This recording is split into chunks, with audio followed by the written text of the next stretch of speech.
Oh man, is that sweet or what? Listening a little bit of Allman Brothers at Winterland. Back in the day. Yeah, hey Gilbert Smith, how you doing, brother? Y'all remember those days? Got to see him too when Dwayne was there. So welcome everybody. How are y'all doing? So good to see everyone. Thank you for tuning in. Thank you for being a part of this magnificent journey. To what end? I'm not sure, but I say make it fun and exciting as you're getting there, right? So welcome everyone. Thank you. And as we close out another one for the year, another year. Hmm, going back quicker. Hmm, hmm, yeah, and it's not just perception, it actually is scientifically. But anyway, we're going to have fun today. We're going to be talking on two subjects that I think so often are framed within most people's consciousness of, you know, reality. So, whatever that reality may be, I'm not really sure either. But anyway, so speaking favor over us all as I go over there. Hey, Steiger, you're looking good. What's the new shirt? Well, the shirt is Challenge Your Reality. I think we should be challenge our reality all the time because this one is one weird reality. So we got favor surrounding us. We speak it, therefore we create it. Abracadabra, calling those things that be not as though they are. The highest form of magic, alchemy. Yeah. And that's why we say nothing missing, nothing broken. Because if words count, then make them count, right? So, hello everyone in the chat room. Hello, Linda Espinoza. How are you? Hey, Nina. She's got her show later on today. Doug, what you doing? Grace, good to see you. S. Lee. Susie Q, what's up, darling? Emperor Rex, how are you? DC, good to see you as well. And yeah, everyone else. Still getting over this, whatever the heck it was. And it's snowing here. So, kind of beautiful outside, makes you feel like it's winter time. It's supposed to, I guess, snow. Yeah. Matt Cow, what's up? Let's do this now. Yeah, I agree with you. How are you? Hello, Brenda. Good to see you, darling. Street Mom. As Nina says, happy hump day. Jargo, good to see you. I know I'll see Gogo in here later from Croatia. How you doing, my friend? Um, and all the rest of you. How's everything going? Shirley, what's up, darling? Enjoying the holidays? Yeah, kind of laid back. Hmm. But anyway, I thought that we'd get into some things because I like thinking. I like being around, you know, intelligent, sentient beings, spirit beings. Absolutely. There's Gogo. We're in this place, thousand potential reasons why, just as many for not. But it's fun kind of exploring the different realms. And what we're going to talk about, split the show up in two different ways. Um, is that first, this was brought on by a exchange of emails from an individual who kind of took it, their position was, and I like good, healthy debate. I mean, debate is good. Hey, Lady Ellie, good to see you. Um, Ryder Lee is in the house. Brother, raised by giants, how are you? Happy New Year's and cheers to everybody. Nina is doing hey, Lucky, good to see you. A show, I believe, New Year's Eve. Is that right, Nina? You're in the room. Let us know on that. So, this email, again, the I guess their position was that the United States was founded as a Christian nation. And the person went on to list, you know, their points to back up their position. And of course, they threw in, Plymouth Rock and then the subsequent, you know, War of Independence and how the founding fathers, I like to call them founders, um, how they were all Christians and that this country and our laws, our Constitution, Bill of Rights was predicated on the Ten Commandments. And on the surface, you know, can't deny. Well, you can challenge some of the comments, but some of them are true. The Pilgrims did land. There was a war of independence from the king. And here there was this group of radical hippies. That's what they were. They were radicals. They weren't your stiff-necked, society people. These were farmers. They made moonshine. They liked getting drunk. They threw hell of a parties back then because there was no gun laws, and I mean, and yes, there was a certain element of um, what I would call Christianity, but defining Christianity is like trying to herd cats. Difficult.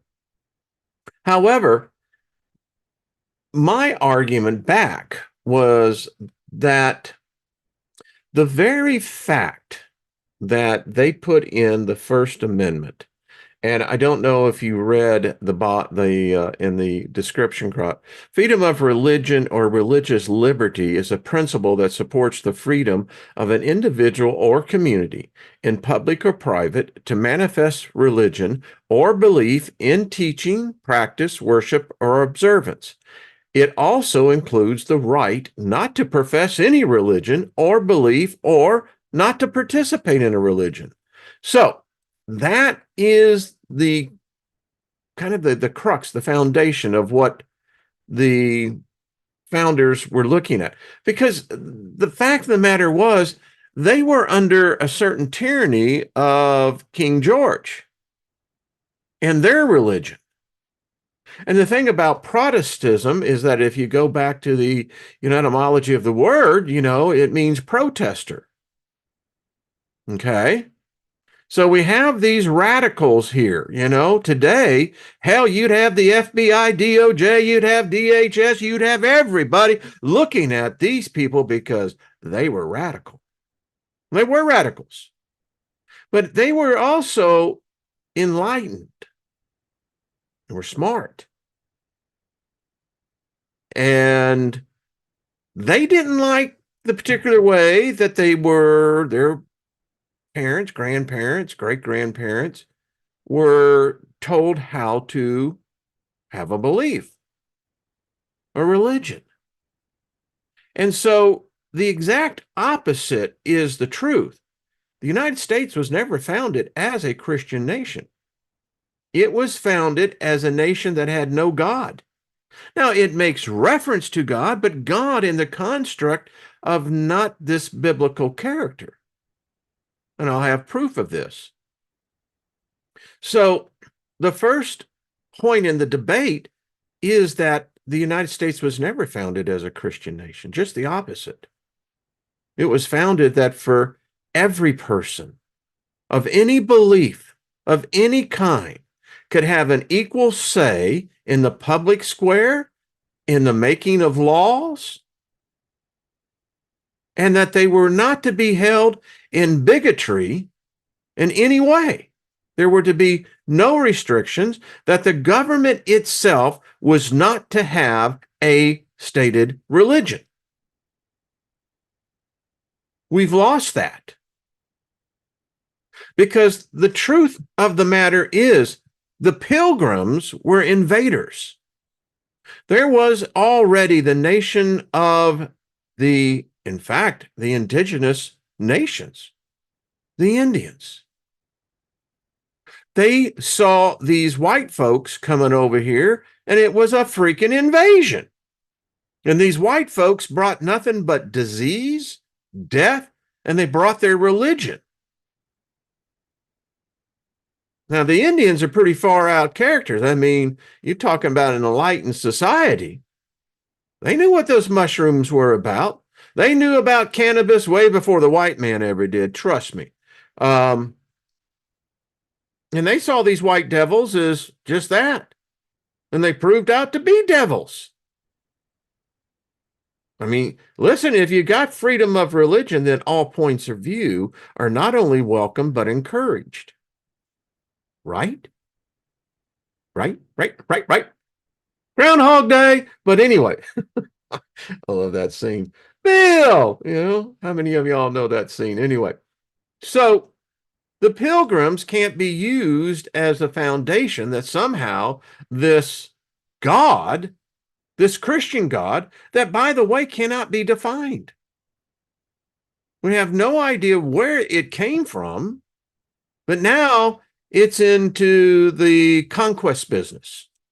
It's going to steal land, sacred land, from a people that had been here for thousands and thousands and thousands of years, and suddenly say, oh, it's mine, I'm giving it to them. So, recently I saw, and I think it was in the state of Iowa, that the Satanist had put up a statue of Baphomet. And apparently one of the state legislators, in his holy right, because he was a Christian, broke the head off of Baphomet and said, there. You see, that's bigotry. That's racism. Because you see, the problem is we've been brainwashed that in our state capitals, in our federal capital, that apparently only one God has been given this all granting all authority, all oneness. But that's a lie.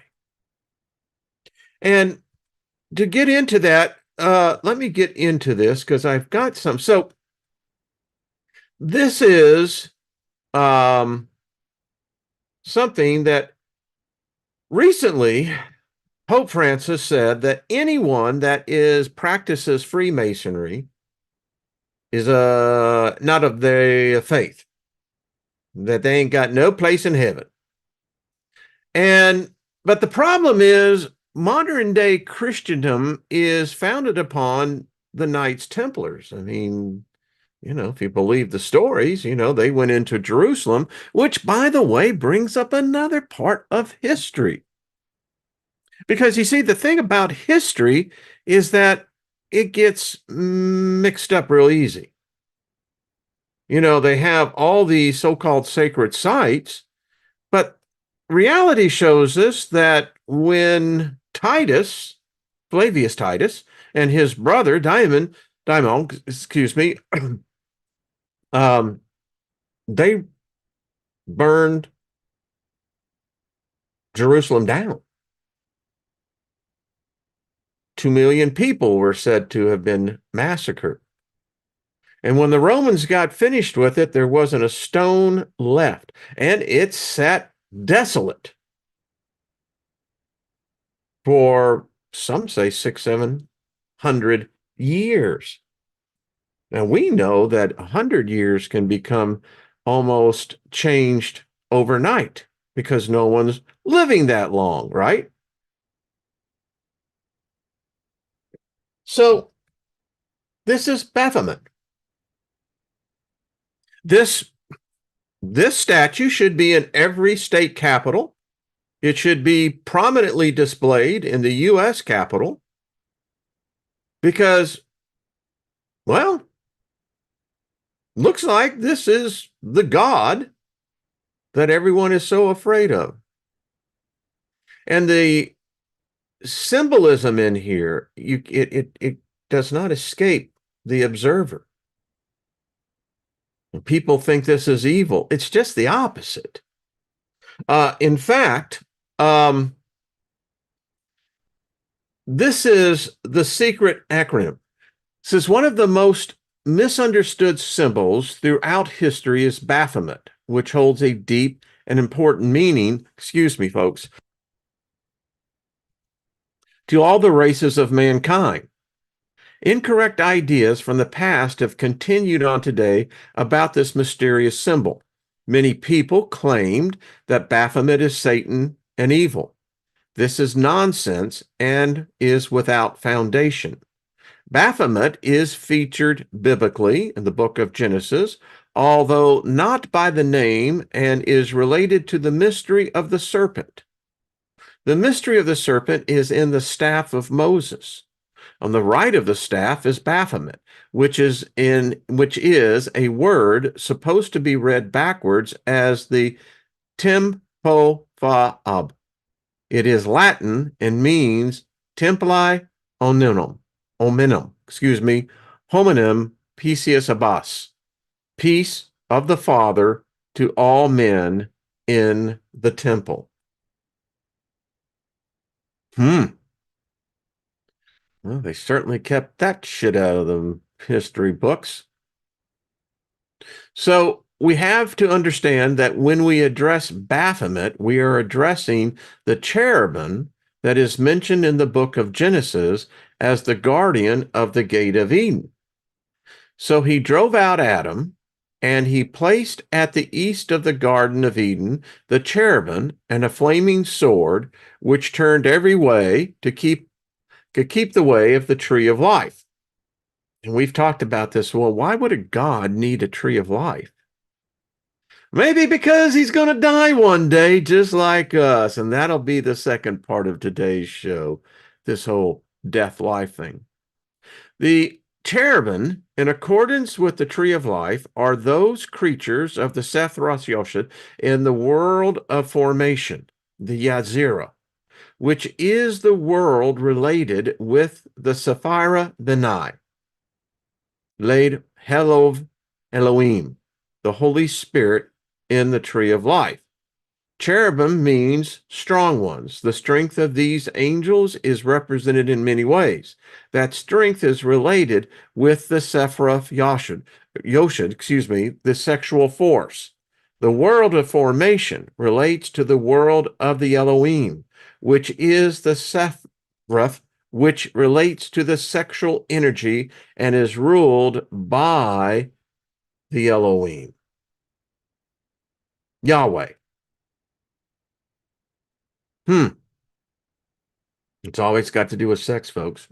So getting back into this First Amendment. So is the First Amendment only for Christianity? No other religion is to be represented in the halls of the lawmakers?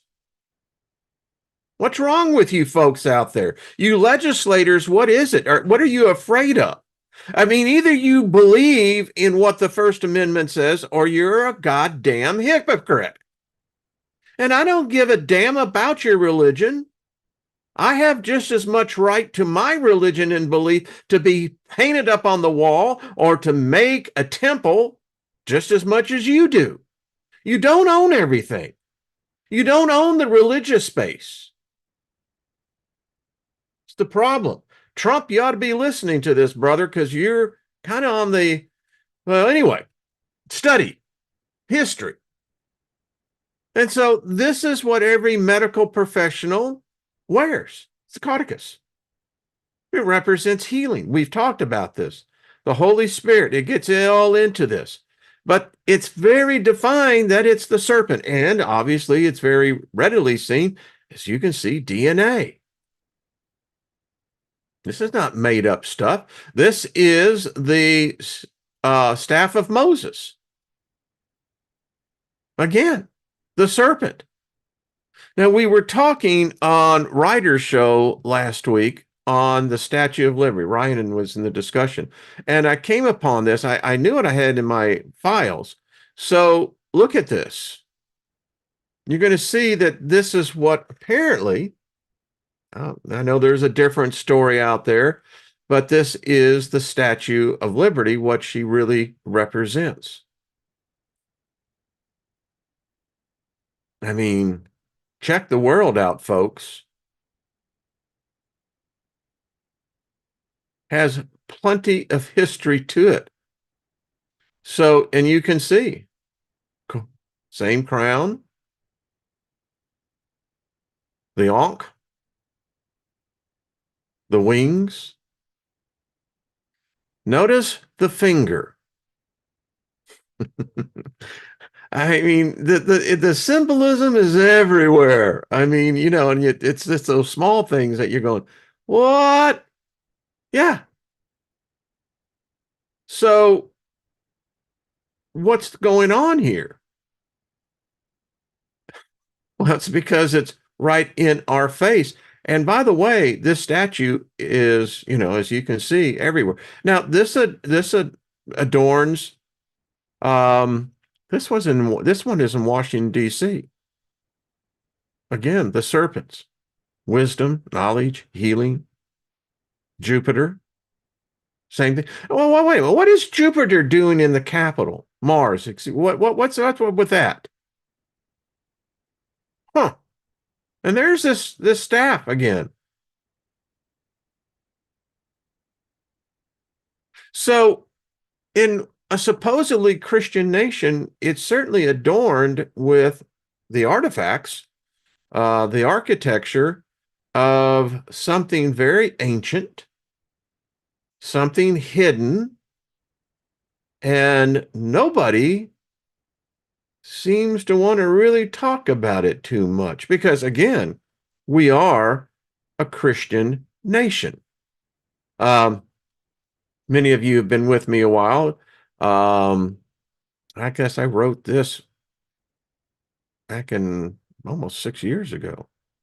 And this was my proclamation. I said, I want it known. I personally have no covenant with the Elohim. Furthermore, I am a part of the human species, and the Elohim are the enemy of all humans.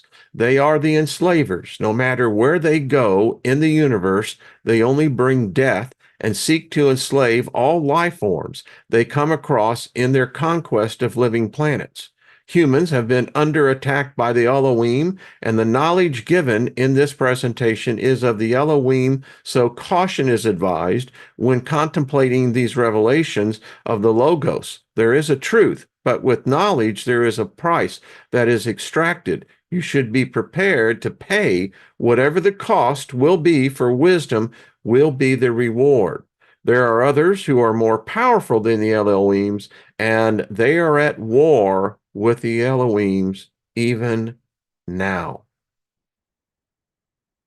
So this was a presentation, and we'll get out of this one. So as you can see, give me 1 second, folks, that it's clearly we got, give me one break here. Yeah, let's do that. So here I am, I'm back. I'm back. Now, I want to continue this because this is kind of my presentation of the debate. In this one, it becomes very clear. Only one thing's really clear: things are not what they appear. If love is the answer, then why all the hate? So I got into this one in a topic of the Capitol, the United States, the federal one, the corporation.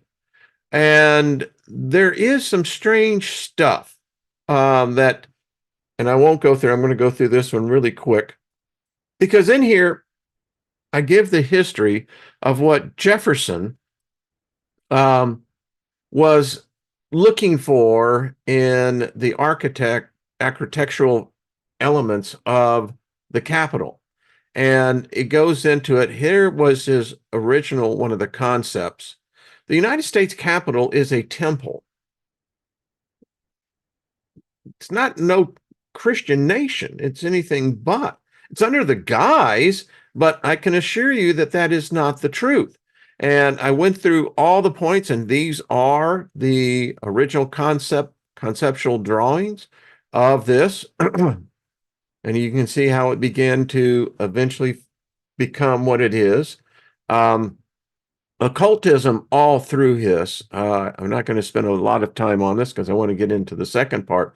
But what we do know is that this is a temple. The House of Representatives meet in a temple. The Senate is a different story, and like I said, we don't get in. I won't have enough time. This was one of Jefferson's concepts. I kind of like it. Can you imagine? Holy crap! But as you can see, the temples in DC, whether it's the Jefferson Memorial, the Lincoln Memorial, wherever you want to go, these were set up as temples of worship of the gods. Yes, the gods. We immortalized Lincoln.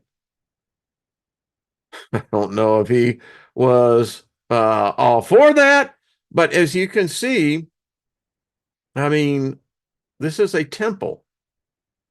What people aren't told is that it was also dedicated to the sun god Baal. I talked about this when the Arch of Baal came to the United States Capitol in Washington, D.C. Ever since this piece of ancient Babylonian architect, and it went to the world capitals, London, Rome, things after its presence just got weird.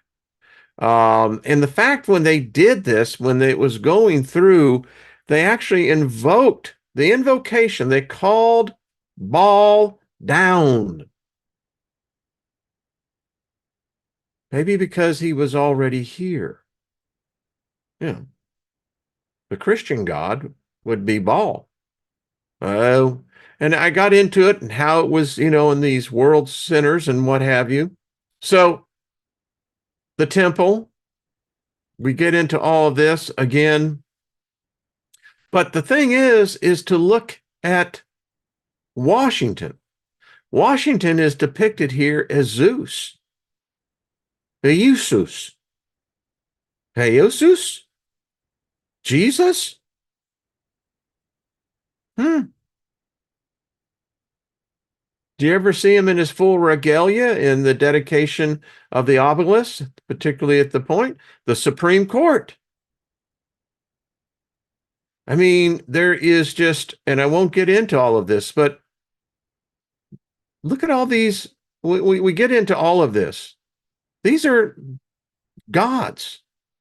I don't know if they're foreign gods or not. I mean, here is the depiction as Washington as God. I mean, look at this. So my whole point to all this is that things ain't as they seem. Listen, if we have Mars in the Capitol Rotunda, we should have Baphomet there. Should have in a right position there. I mean, you got the pagan god Mars as the entrance of the U.S. Capitol building. What? It's like, what? The Statue of Freedom, which sits on top of the U.S. Capitol. It is there as a god, a goddess, if you want to. And, they try to cover it up, but you tell me what's this down there. And if you've ever been to the U.S. Capitol, you know what I'm talking about. Ceres is worshipped in America. This is the goddess Missouri. I mean, it's their Zeus. I mean, okay.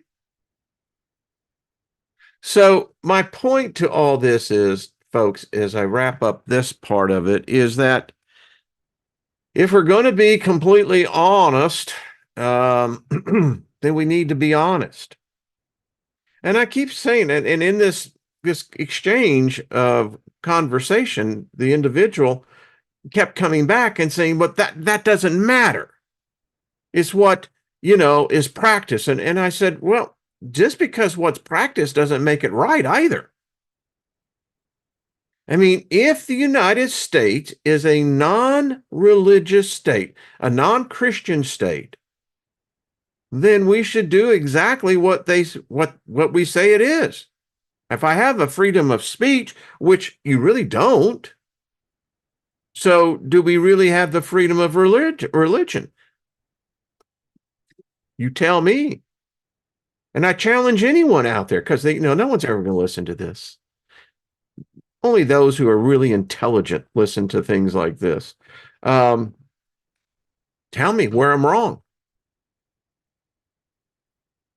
I mean, if your God's so powerful, why should it have a problem? It would be what, almost a form of worship to bring in these other gods. Because if you're the big daddy, what do you got to be worried about? So there we go. That's my first discussion. And if you disagree, I'd love to hear it. Because if you're going to tell me that you can have freedom of religion, but you're prohibiting those religions to have representation within the halls of the lawmakers, then you're a goddamn liar. I'll tell you to your face. I'll also tell you that you're a bigot and a hypocrite. I don't want to hear that shit. So let's see what this let's do it now says. Wait a minute, Professor. I mean, folks. I mean, I didn't build the temple. I mean, excuse me, the Capitol. Freudian slip my ass. Hey, John, how are you doing? And how is everything? Um, we appreciate you, brother. Well, thank you, Mike. Right back at you. Love and light. Uh, what's all with this? The mad faces, folks. Again, you can't have it one way and say that that's the only way. And what are you hiding? That's what I don't understand. What are people hiding? What? Hell, I saw it for the most of the years I went to church. People come in, pray, cry, get on their knees, ask for forgiveness, and then go out and start living like the devil, right? It's like, oh shit. My Robert, how are you doing? Good to see you. Claudius is Apollo. Yeah, Apollon. Yeah, it's all there. All right. So I asked this question yesterday with Trina and Jenny, and I want to get into it because what let's do with let me get this little presentation because PowerPoint is really a cool tool. All right, so in the beginning, none of us know what the hell this really means because we can't fathom a beginning, which is kind of weird because it would seem only like an internal being could not fathom a beginning. At least that's how I see it. I mean, how could I be conscious of a beginning when I don't have any memory of a beginning? I can't find anyone else that has a memory of a beginning. So there could be a particular point of view of saying there is no beginning. And if there is, you really don't want to be a part of that. Because the implication clearly implies if there is a beginning, there's surely an ending. It's why our spirits, our souls, you call it whatever it is, we can see other people's death. We can see other people dying, you know. I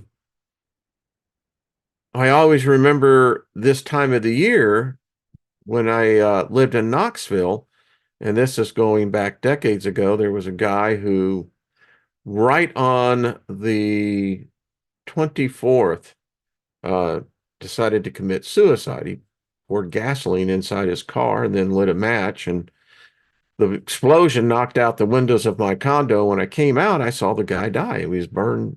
Yeah, it was, yeah. But even through those kind of experiences, I never saw or considered my own mortality. And they say all of us have that same thing. So, again, getting back to the beginning, I'm talking about death, life. Which is first? Because in there is this beginning, in fact, this book here called the Bible tells me very clearly, give me a second here because I don't want to be misquoted, for sure. So it clearly says here, turn the the page. Here it goes. In the beginning, God prepared, formed, fashioned, and created the heavens and the earth. And then, of course, it goes into its story.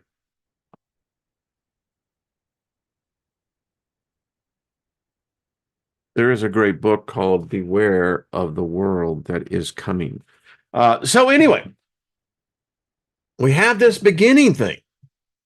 Now, my question was, in this beginning, which was the thought of this all-encompassing consciousness? How does an all-encompassing consciousness come up with a thing called life, and at the same time come up with a thing called death? Why? And what was first? Death? If death was the natural state, then anything that would be altered would be what? An imposter. But in the beginning, and it says, which was created first, life or death? Why would there be the necessity of death if there was life? Or if there was no life, what would be the necessity of life itself if there was already death?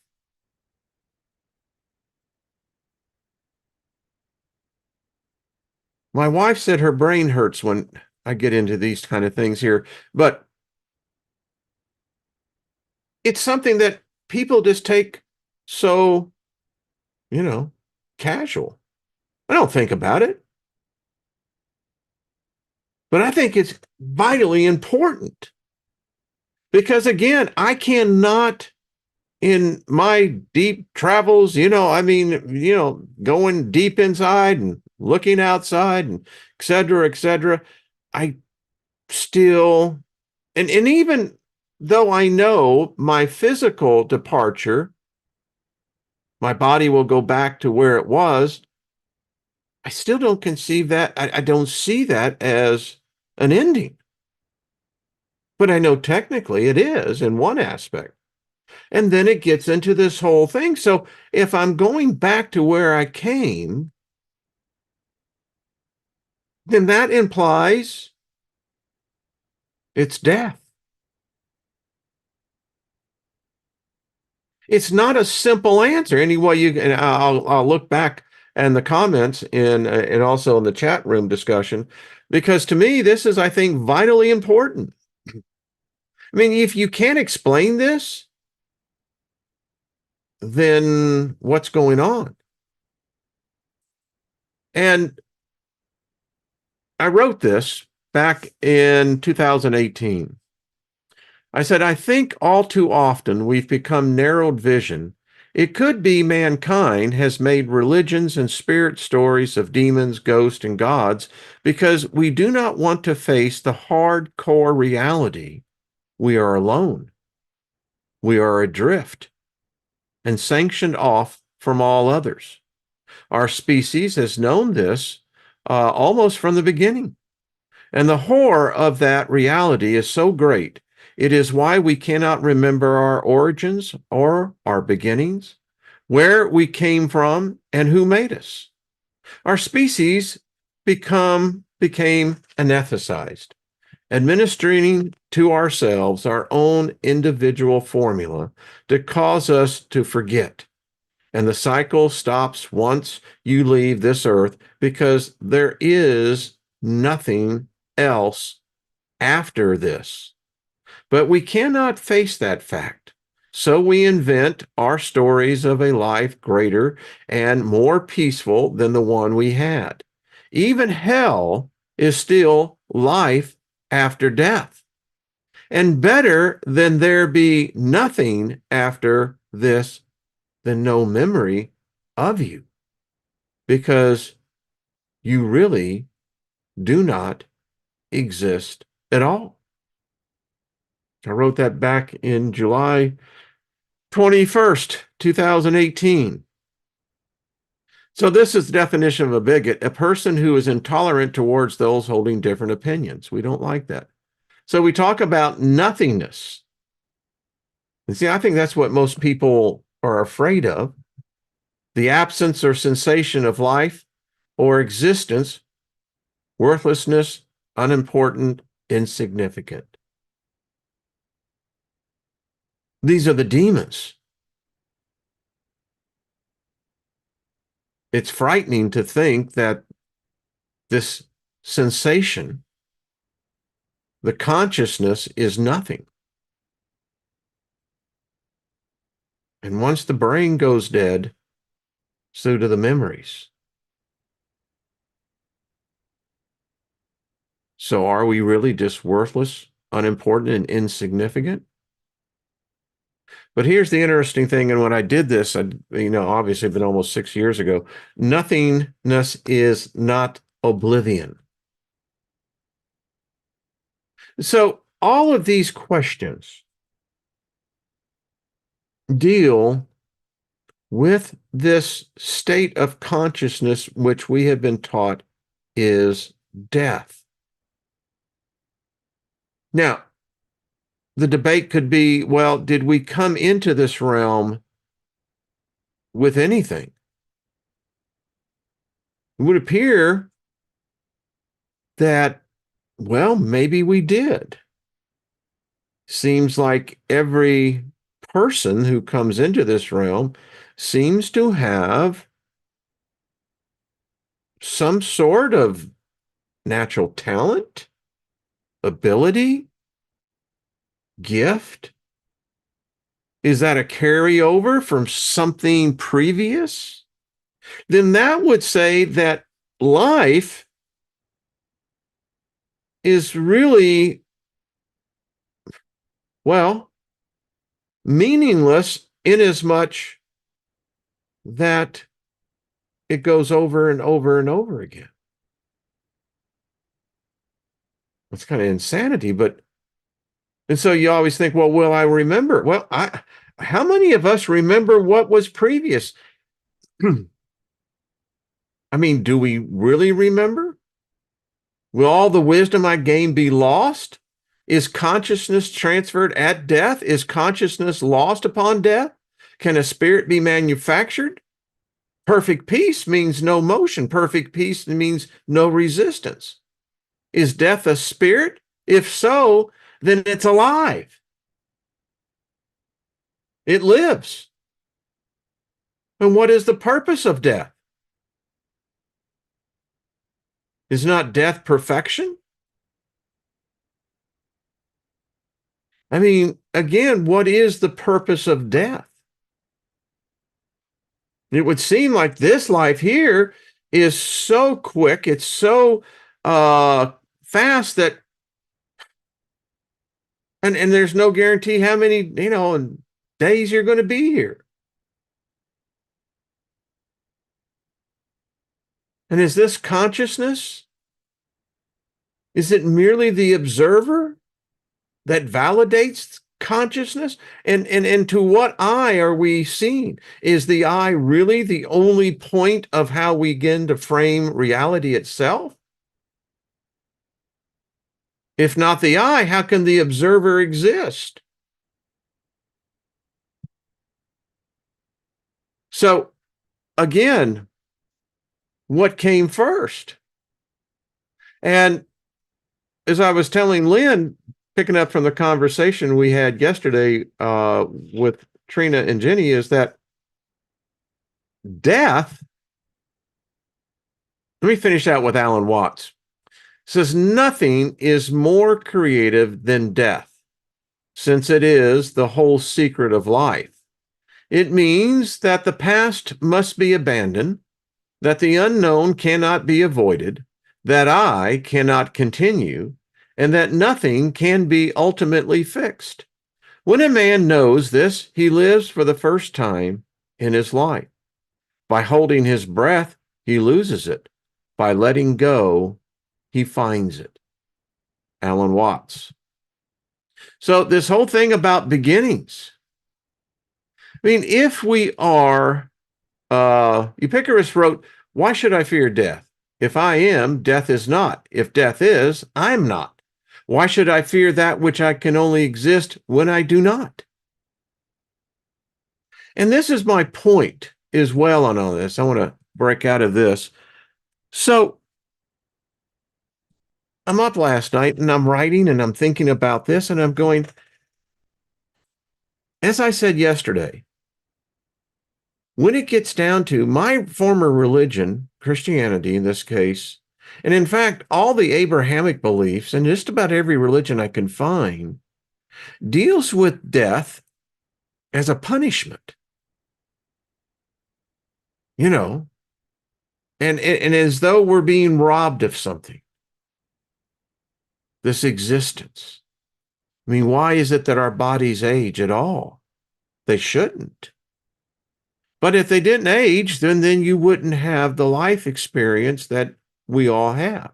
And depending on how many days you're allowed on this planet, you have an advantage, I guess, over those who didn't live those many days. And then, of course, it gets complicated in the time era. But then again, you ask, then why would a God create death? I'm almost thinking that death was before all of this. Death is not an enemy, but we have to deal with the facts that we are so-called corporeal sentient beings that have the ability to think. Well, okay. And when we think, we realize that this will all end, meaning these bodies. And so it begs the question then, is life the punishment? And I contend that this whole concept of a God creating a life and then a death doesn't make sense. It's absolute insanity. Makes no sense at all. Now, I'm willing to admit that I come from a very limited point of view. I'm human. I am perfectly imperfect in my imperfectness. But I have this ability that I've honed, I've trained. I question everything. I don't accept too much on face value. Get your ass kicked that way. You'll get conned. And so, as a thinker, and I am not the first to contemplate these things, I have the privilege of being able to contemplate them at all. And in my search for whatever it is that I'm searching for, I could say truth, but that's ambiguous. I'm searching for something. And I'm searching for a rainbow. But anyway, um, I asked myself, why would God create either one? And it would appear to me that life that I call life that we've been told tactically that, three chemicals, two electrical stimuli, which then frames our whole thing of reality. And that's life. And yet they teach us to be so much afraid of that which is in the inevitable. It can't be avoided. Although, if you read the myths, apparently there was at least two humans that never tasted death. Then that begs the question, then what makes their body so different than from mine? I mean, it seemed to have the same DNA, the whole, what, they're not getting old? Is it because the sun? Is that why we age? I mean, and what made them so damn special? It's like, yeah, but anyway, death. It just, when you think about it, it apparently death is the natural state of things. And I don't see it as this macabre, everything's dead and withered because that's what we're told death is. I think it's very much alive. From many of the accounts that I read of those who have tripped over there and come back, who have touched the ethereal, raise your hand, it's more alive than it is here. I've read countless stories where people said colors, you can't imagine it. Well, if that's the case, then they're muted here. Then this life is actually the death sentence. That my departure is the day of my freedom. Which then makes me think, why would any being choose that? Why would we choose this? We suffer here. We can't figure it out. We don't even know what God is God. I mean, there's so many gods on this planet, that fill up a football stadium. Several.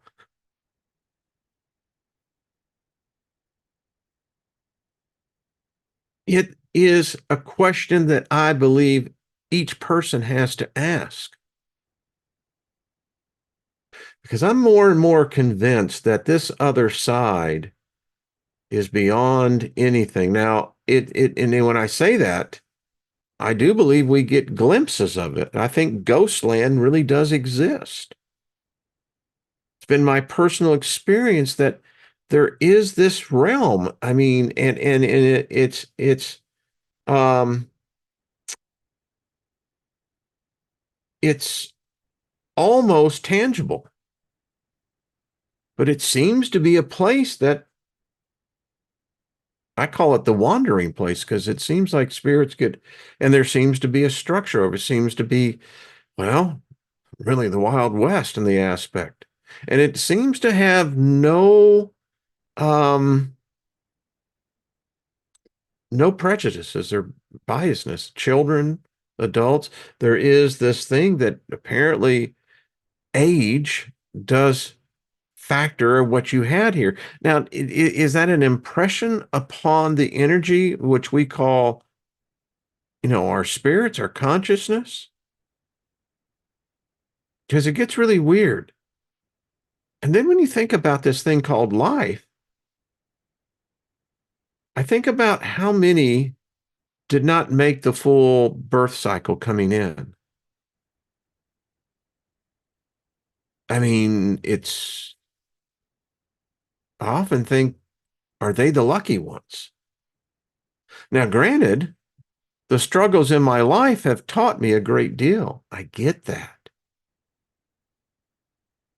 And then I have to ask myself, well, so then is this really where the gods are tested? If it is, someone's got lots of explaining to do on the other side. That's all I know. And then you get these beings who apparently transcend both of these states of consciousness, implying that there is still yet something that either mimics or is in the image or greater than living beings. They wear clothes. Apparently, they got sandals, and apparently, they got the clothing attire of the person's time. And then you've got these celestials. I mean, it's very complex, but it seems like that's it. So then I'm asking myself, then I said, well, Steiger, did you fuck up somewhere? I mean, how'd you get here, dude? I mean, really? What was I a god and I screwed up somehow? Trina, were you a goddess and screwed up? Hey, Darlene, how are you, darling? Good to see you. Happy New Year to you, hon. Um,